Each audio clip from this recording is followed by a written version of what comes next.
लीलाधारी बोले नाथ की गोपी लीला। शिव और श्री कृष्ण की लीला। भगवान कृष्ण शिव के साथ थोड़ी देर तो नाचते रहे, लेकिन जब पास पहुंचे तो भगवान बोले कि रास के बीच थोड़ा हास परिहास हो जाए तो रास का आनंद दोगुना हो जाएगा। भगवान बोले कि अरे गोपियों, तुम मेरे साथ कितनी देर से नृत्य कर रही हो, लेकिन मैंने तुम्हारा चेहरा देखा ही नहीं है, क्योंकि कुछ गोपियां घूंघट में भी है।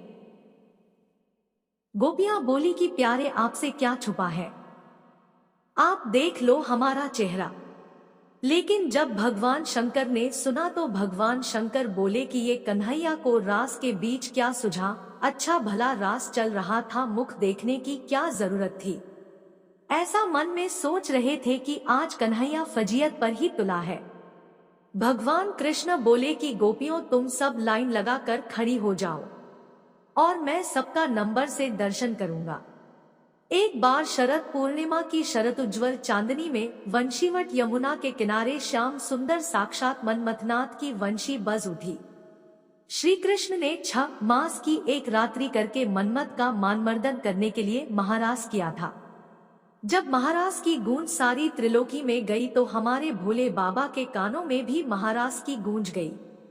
मनमोहन की मीठी मुरली ने कैलाश पर विराजमान भगवान श्री शंकर को मोह लिया, समाधि भंग हो गई। बाबा वृंदावन की ओर बावरे होकर चल पड़े।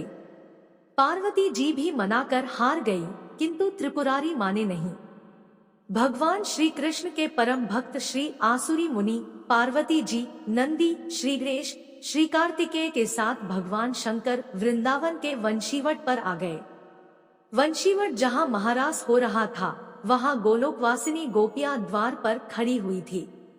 पार्वती जी तो महारास में अंदर प्रवेश कर गई, किंतु द्वारपालिकाओं ने श्री महादेव जी और श्री आसुरी मुनि को अंदर जाने से रोक दिया। बोली, श्रेष्ठ जनों, श्री कृष्ण के अतिरिक्त अन्य कोई पुरुष इस एकांत महारास में प्रवेश नहीं कर सकता। श्री शिवजी बोले, देवियों, हमें भी श्री राधा कृष्ण के दर्शनों की लालसा है, आप ही लोग कोई उपाय बतलाइए जिससे कि हम महाराज के दर्शन पा सके। ललिता नामक सखी बोली, यदि आप महाराज देखना चाहते हैं तो गोपी बन जाइए। मानसरोवर में स्नान कर गोपी का रूप धारण करके महाराज में प्रवेश हुआ जा सकता है। फिर क्या था, भगवान शिव अर्धनारीश्वर से पूरे नारी रूप बन गए। श्री यमुना जी ने षोडश श्रृंगार कर दिया तो सुंदर बिंदी, चूड़ी, नुपुर, ओढ़नी और ऊपर से एक हाथ का घूंघट भी भगवान शिव का कर दिया। साथ में युगल मंत्र का उपदेश भगवान शिव के कान में किया है। प्रसन्न मन से वे गोपीवेश में महारास में प्रवेश कर गए। श्री शिवजी मोहिनी वेश में मोहन की रासस्थली में गोपियों के मंडल में मिलकर अतृप्त नेत्रों से विश्वमोहन की रूप माधुरी का पान करने लगे।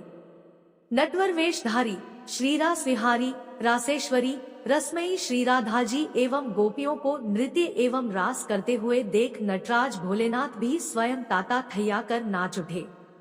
मोहन ने ऐसी मोहिनी वंशी बजाई कि सुधिबुद्धि भूल गए भोलेनाथ। बनवारी से क्या कुछ छिपा है। भगवान कृष्ण शिव के साथ थोड़ी देर तो नाचते रहे, लेकिन जब पास पहुंचे तो भगवान बोले कि रास के बीच थोड़ा हास परिहास हो जाए तो रास का आनंद दोगुना हो जाएगा। भगवान बोले कि अरे गोपियों, तुम मेरे साथ कितनी देर से नृत्य कर रही हो, लेकिन मैंने तुम्हारा चेहरा देखा ही नहीं है, क्योंकि कुछ गोपियां घूंघट में भी है। गोपियां बोली कि प्यारे, आपसे क्या छुपा है, आप देख लो हमारा चेहरा। लेकिन जब भगवान शंकर ने सुना तो भगवान शंकर बोले कि ये कन्हैया को रास के बीच क्या सुझा, अच्छा भला रास चल रहा था, मुख देखने की क्या जरूरत थी। ऐसा मन में सोच रहे थे कि आज कन्हैया फजीयत पर ही तुला है। भगवान कृष्ण बोले कि गोपियों, तुम सब लाइन लगाकर खड़ी हो जाओ और मैं सबका नंबर से दर्शन करूंगा। भगवान शिव बोले, अब तो काम बन गया, लाखों करोड़ों गोपियां हैं, मैं सबसे अंत में जाकर खड़ा हो जाऊंगा। कन्हैया मुख देखते देखते थक जाएगा और मेरा नंबर भी नहीं आएगा। सभी गोपियां एक लाइन में खड़ी हो गई और अंत में भगवान शिव खड़े हो गए। जो कन्हैया की दृष्टि अंत में पड़ी तो कन्हैया बोले, नंबर इधर से शुरू नहीं होगा, नंबर उधर से शुरू होगा। भगवान शिव बोले कि ये तो मेरा ही नंबर आया। भगवान शिव दौड़कर दूसरी ओर जाने लगे तो भगवान कृष्ण गोपियों से बोले, गोपियों पीछे किसी गोपी का मैं मुख दर्शन करूंगा, पहले इस गोपी का मुख दर्शन करूंगा जो मुख दिखने में इतनी लाज शर्म कर रही है। इतना कहकर भगवान शिव दौड़े और दौड़कर भगवान शिव को पकड़ लिया और घूंघट ऊपर किया और कहा, आओ गोपीश्वर आओ, आपकी जय हो। बोलिए गोपेश्वर महादेव की जय, शंकर भगवान की जय। श्री राधा आदि श्री गोपीश्वर महादेव के मोहिनी गोपी के रूप को देखकर आश्चर्य में पड़ गई। तब श्री कृष्ण ने कहा, राधे, यह कोई गोपी नहीं है, ये तो साक्षात भगवान शंकर है। हमारे महाराज के दर्शन के लिए इन्होंने गोपी का रूप धारण किया है। तब श्री राधा कृष्ण ने हंसते हुए शिव जी से पूछा, भगवान, आपने यह गोपी वेश क्यों बनाया?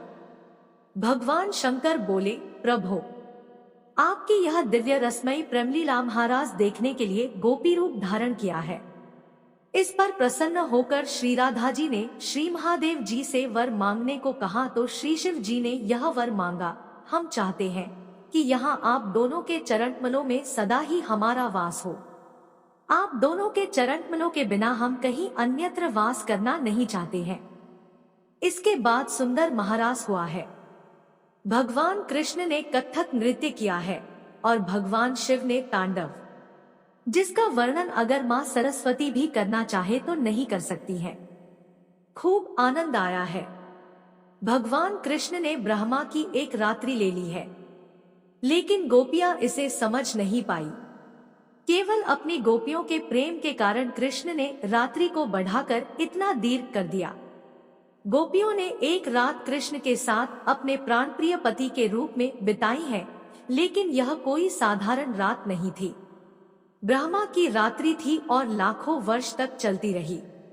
आज भी वृंदावन में निधिवन में प्रतिदिन भगवान कृष्ण रास करते हैं। कृष्ण के लिए सब कुछ करना संभव है, क्योंकि वो भगवान है। इस प्रकार भगवान ने महारास लीला को किया है। सुखदेव जी महाराज परीक्षित से कहते हैं, राजन, जो इस कथा को सुनता है उसे भगवान के रसमय स्वरूप का दर्शन होता है। उसके अंदर से काम हटकर श्याम के प्रति प्रेम जागृत होता है और उसका हृदय रोग भी ठीक होता है। रास पंचाध्यायी का आखिरी श्लोक इस बात की पुष्टि भी करता है। विक्रीडितम व्रतवधुशिरिदं च विष्णु श्रद्धान्वितोनुयादथवर्णेह भक्तिं पराम भगवती प्रतिलभ्य कामम हृद्रोगमाश्वहिनोत्य चिरेन धीरा। भगवान श्री कृष्ण ने तथास्तु कहकर कालिंदी के निकट निकुंज के पास वंशीवट के सम्मुख भगवान महादेव जी को श्री गोपेश्वर महादेव के नाम से स्थापित कर विराजमान कर दिया। श्री राधा कृष्ण और गोपी गोपियों ने उनकी पूजा की और कहा कि ब्रज वृंदावन की यात्रा तभी पूर्ण होगी जब व्यक्ति आपके दर्शन कर लेगा। आपके दर्शन किए बिना यात्रा अधूरी रहेगी। भगवान शंकर वृंदावन में आज भी गोपेश्वर महादेव के रूप में विराजमान है और भक्तों को अपने दिव्य गोपीवेश में दर्शन दे रहे हैं। गर्भगृह के बाहर पार्वती जी श्रीनंदी विराजमान है। आज भी संध्या के समय भगवान का गोपीवेश में दिव्य श्रृंगार होता है। यदि आपको यह वीडियो अच्छी लगी है तो एक लाइक और एक सब्सक्राइब जरूर करें। साथ ही कमेंट में नमः शिवाय या फिर नमः राधे गोविंदा लिखें। वीडियो को देखने के लिए और आपका बहुमूल्य समय देने के लिए दिल से धन्यवाद।